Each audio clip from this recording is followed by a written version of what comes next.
პრემიერ-მინისტრთან ერთად ხარაგაულში ჩასული ჯანდაცვის მინისტრი ზურაბ ჭიაბერაშვილი კი მესხიების 6 სულიან ოჯახს ესტუმრა და ჯანმრთელობის დაზღვევის სახელმწიფო პოლისები ჩაუტარა. მინისტრმა ოჯახის წევრებს პოლიციით გათვალისწინებული მომსახურებისა და სარგებლობის წესების შესახებ დეტალური ინფორმაციაც მიაწოდა საუბრისას. ზურაბ ჭიაბერაშვილმა ჯანმრთელობის დაზღვევის მნიშვნელობასა და დაზღვეულთა წრის გაფართოების აუცილებლობაზეც გაამახვილა ყურადღება.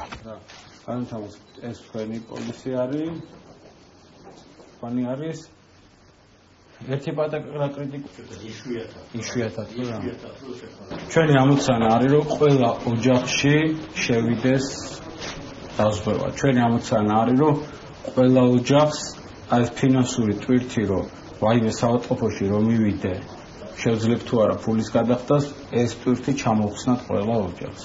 ჩვენ ხედავთ რომ არიან გაჭირებული ოჯახები, არიან ოჯახები რომლებიც წინ მიდიან, მაგრამ სამედიცინო მომსახურება ისეთი რამე არის, რომ ოჯახი, რომელსაც შეძლებაც აქვს, იმისთვისაც კი ძალიან ბევრი რამე არის ძვირი საავადმყოფოში, რომ ისხარ და ამიტომ დაზღვევა არის ამის ყველაზე საშუალება.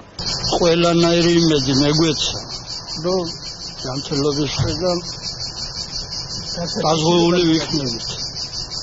ღმერთმა რა ვიცი, ურავის დააჭიროს, მაგრამ რო დაგჭირდეს, ეს აუცილებლობას მეეთხოვს.